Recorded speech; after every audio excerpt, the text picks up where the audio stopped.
This week we talk about strategic planning. You know, planning is critical to the success of any business, no matter if it's a large firm or a small entrepreneurial company. Careful planning enables a firm to help customers understand what the firm is all about and what it has to offer that competitors don't, especially as it decides how to create value for customers, clients, for partners, and even for society at large. The mission, objectives, business portfolio, and growth strategy decisions that get set at this level kind of set the stage and the flow through to the functional and operational planning levels. For example, a firm's strategic plan may set an objective to increase total revenues by 20% in the next 5 years. Well, that leads to specific actions and programs, particularly in the area of marketing. Now, I encourage you as you go through this course of study in the class as well as in your textbook reading is to take a good look at the cardboard fold-out that's in the center of your text. This is going to be your roadmap for your study of marketing in this class. And it'll also be very helpful as you not only work your way through the textbook, but as you get ready to do your marketing plan. And we'll talk about more about that in class. The roadmap, you'll notice, includes some important questions which have to be asked as you work through the planning process. So both large firms like General Motors and small firms such as a mom and pop business need to engage in planning, although the scope of planning is different. Planning at large firms could involve a whole lot of different individuals at different levels within the firm, while planning with a small company may be undertaken only by the business owner with relatively little input from others. Good planning at any firm should build on the firm's strengths and help managers make informed decisions, and it should also mitigate the weaknesses of the company. In this process, objectives need to be formed before any action is undertaken, and both the business plan, which includes decisions that guide the entire organization, and the marketing plan should be created. Now, marketing plans describe the marketing environment, they outline marketing objectives and strategy, and they identify who's going to be responsible for carrying out each part of the marketing strategy. Planning, it's important enough that a plan is your term project, and we'll be talking a lot about that in class. I think you're going to find that a great way to put into action the things that you're learning in this class. Now, in this figure, you'll see 3 different levels of business planning. Remember, this is business planning at this point. We're talking about this as the overall corporation. The top level is the big picture, and that's what senior corporate management does. Looking at the mission, the environmental analysis, setting up strategic business units. And then the functional level, at least from the standpoint of marketing, is done by top marketing management. Usually the chief marketing officer is what we call that person at a large corporation. They're responsible for setting marketing objectives and strategies, and also setting the control systems to make sure that the strategies are carried out. At the operational level, this planning is done by supervisors, and this really specifies the nuts and bolts action that the firm's going to need to undertake to achieve these lofty goals that are set up. Now, I mentioned earlier strategic business units. What's a strategic business unit, or as we know it, an SBU? Well, conglomerates and multinational firms typically are made up of a number of these SBUs. These are individual units within the firm that operate like separate businesses with their own mission, their own business objectives, their own resources, managers, and competitors. They're like a little business inside a business, and sometimes they're not so little, because each SBU has its own distinct mission and objectives as well as resources. We need to undertake strategic planning at the SBU unit level in order for it to be meaningful. Firms that aren't large enough to have separate SBUs do their strategic planning at the corporate or the firm level instead. Now, this is just a high-level view of the steps in corporate strategic planning. We first define the mission, and then we evaluate the environment, both the internal and the external environment. We set organizational, or if you're big enough to have SBUs, SBU objectives. You establish the business portfolio, and we'll talk about more of what that is. And then you get down to developing specific strategies for growth. So let's start at the mission level. Management's first step in strategic planning is to create a mission statement if the firm is new, or maybe to review the firm's mission statement in light of market conditions if a mission statement already exists and needs to be revised. Now we'll look at this in some detail, but in terms of looking at generally what a mission statement is trying to accomplish, we want to answer these three questions. Number one, what business are we in? Most fundamental and sometimes kind of difficult to describe. What customers should we serve? And then finally, how should we develop the firm's capabilities and focus the firm's efforts? Now in class, we'll look at some examples of good and bad mission statements. But here's one particular mission statement. You may not have thought about the fact that nonprofits have mission statements too. You may be familiar with this organization, Mothers Against Drunk Driving. Their mission, very clearly stated, is to stop drunk driving, support the victims of this violent crime, and prevent underage drinking. So think about those three questions we talked about, and you can evaluate whether this is a good mission statement or not. Now the next step in the strategic planning process is to do what is called either an environmental analysis, or you'll sometimes hear it called a situation analysis. This analysis includes a discussion of the firm's internal environment, which can identify the firm's strengths and weaknesses, as well as the external environment, which looks at the opportunities and threats.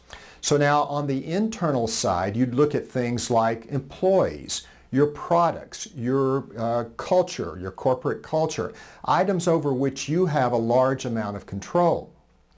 On the external side, however, you're looking at things like your customers, the competition, the economy. Think about what these things have in common. These are factors that are largely outside of your control. Now, one of the ways that's very popular, a popular approach to doing this is what's called a SWOT analysis, S-W-O-T. And as you can see in the chart, SWOT stands for strengths, weaknesses, opportunities, and threats. Remember, whenever we have one of these 2x2 kinds of grids, which you'll see frequently in describing things in business, we want to make sure we understand the axes here. And so if you look, the ones on the bottom are opportunities and threats, and the ones on the tops are strengths and weaknesses. And so we're going to have an opportunity in class for you to get a look at, you'll look at a particular factor and tell me which category it fits into. You can think of the key axes I want you to focus on here are the external versus internal. So you notice strengths and weaknesses are internal, opportunities and threats are external, and on whether it's a positive thing or a negative. We consider strengths and opportunities generally to be positive, weaknesses and threats to be items that we need to do some work on or be ready to mitigate. Now, in the next step, after we've constructed the mission statement, we've done some analysis, then now top management translates this into objectives, either organizational or, if you have strategic business units, SBU objectives. So these goals are direct outgrowth of the mission statement, and they broadly identify what the firm hopes to accomplish within the general time frame of the firm's long-range business plan. If the firm's big enough to have SBUs, then each SBU will have its own set of objectives. Key thing about objectives, remember this when you're setting objectives someday in your business or the business you work for. And remember it when you're putting together your objectives for your marketing plan. They need to be specific, they need to be measurable so firms can tell whether they've met them or not. They need to be attainable, something that your team could actually accomplish, and they need to be sustainable, something that once you accomplish it, it will stick. And then the subject of these objectives can vary. Often they are things that are financially focused, like profit or market share, shareholder wealth, or return on investment. Other firms may choose to focus on things like productivity or innovation, research, customer satisfaction, or even having goals around the area of social responsibility. So to ensure that you can measure them, make sure that you use numeric kinds of terms. And an example might be increase corporate profitability by 10%. And then you should also put a time frame on it. So increase corporate profitability by 10% by the end of year 2 of our long-range plan. So it needs to state what the firm wants to accomplish, but it doesn't focus here in the objective on how it will be done. The how is the strategy. Now, if you've got multiple SBUs, then strategic planning includes making decisions about how you're best going to allocate your resources across these different businesses. We refer to this as a portfolio. This is kind of like a portfolio of stocks that you may have or others that you know may have in terms of personal finances. You might have stocks you've purchased or mutual funds, and usually we make an effort to try to balance these out in different kinds of investments so that when one is not doing as well, the other one will do well and help to balance things out. And when we talk about a portfolio in strategic planning, then we usually have very different product lines, each of which operates with its own budget and management. And so by having this diversified business portfolio, it helps to reduce the firm's dependence on any one product line or any one group of customers. And it helps insulate the firm from disaster if there should be some significant changes in market conditions or some other kind of industry change, like a new competitor comes in or the competitor changes their strategy. Now, the Boston Consulting Group developed a great way to describe the different products in a company's portfolio. And we'll refer to this as the BCG, for Boston Consulting Group, matrix.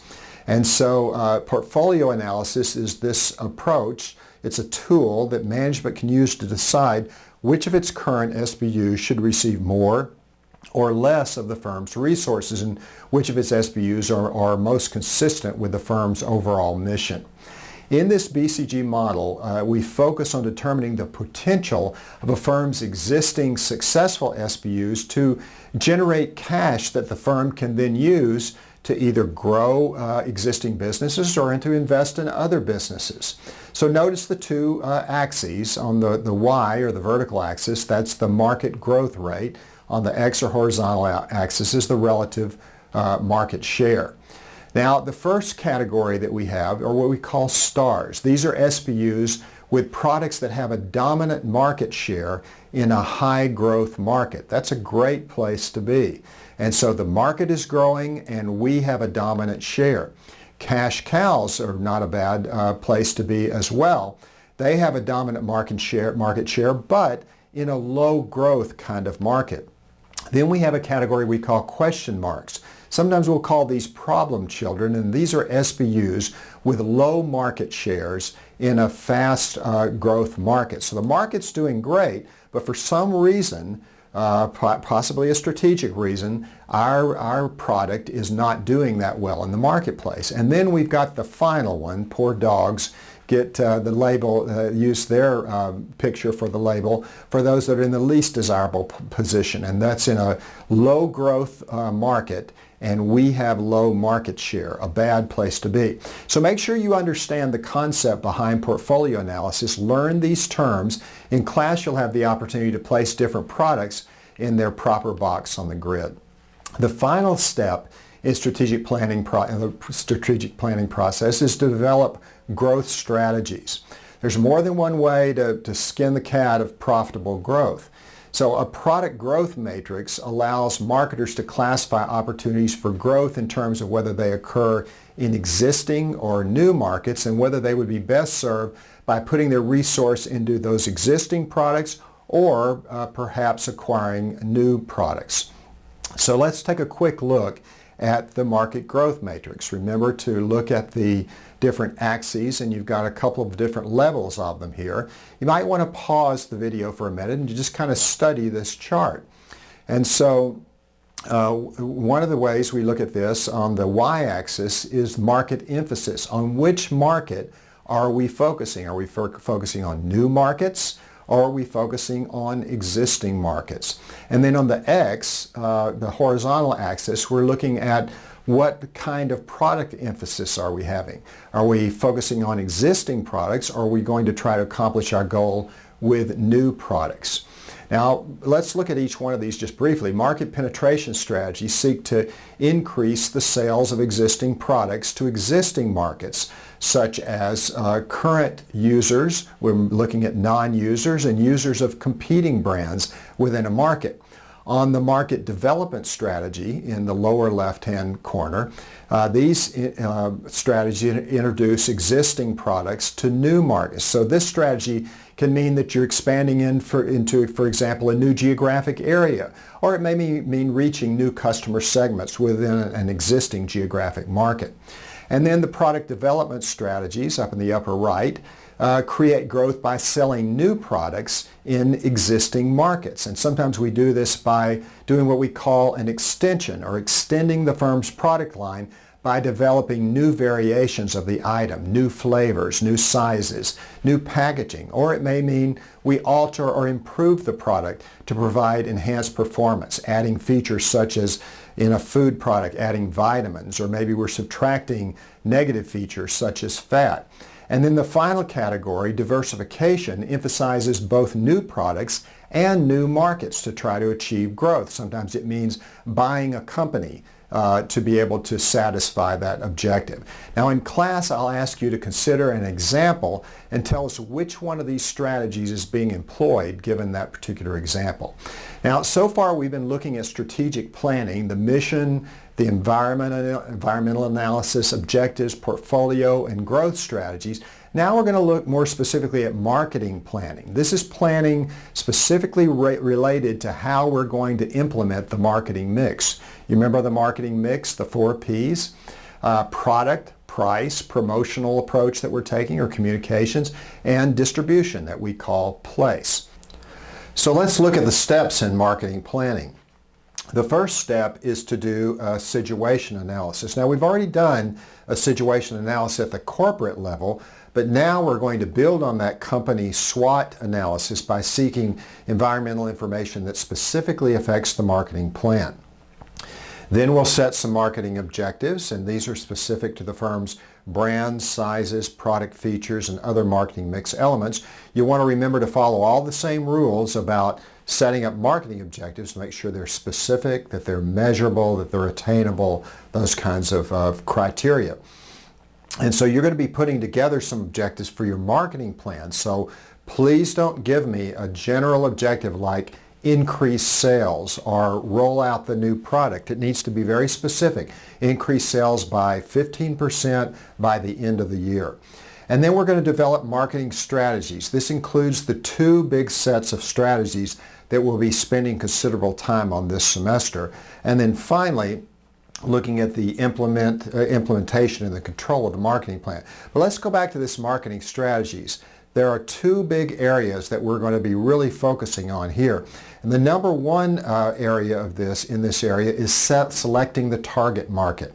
The target market is the market segment or segments that a firm selects because it believes its offerings are most likely to win those customers.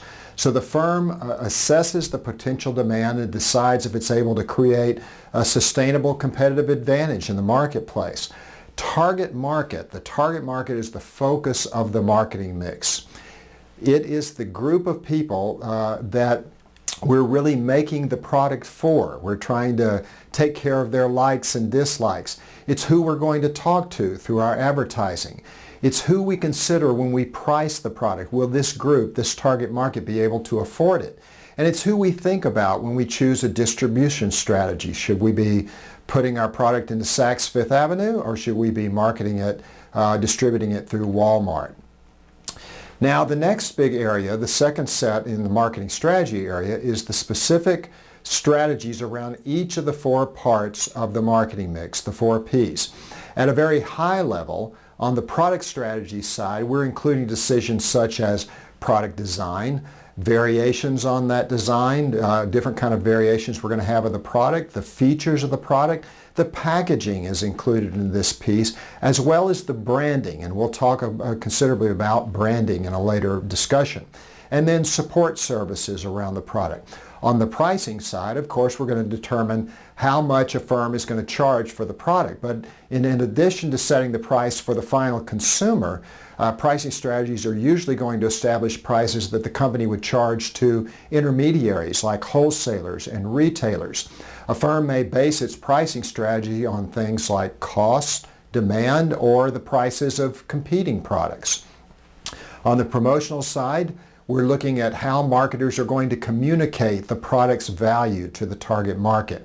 Marketers use promotion strategies to develop the product's message, and the mix of advertising, sales promotion, public relations, publicity, direct marketing, personal selling, all these things fit into the promotional strategy, and we'll be talking about those in detail in upcoming classes.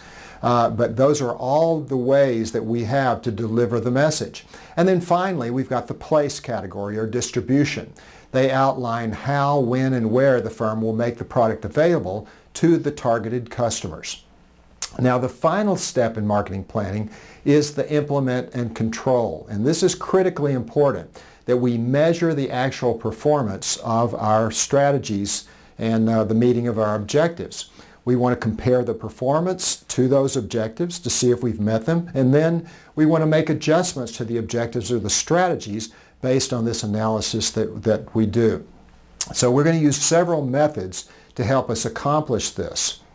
Marketers spend a whole lot of their time managing the various elements involved in implementing the marketing plan. So this involves exercising control over the plan in terms of both budget expenditures. Are we staying on budget? Are we going over budget? And also performance. Are we meeting those objectives? Also, managers have to select the metrics to be measured as part of the formal control process.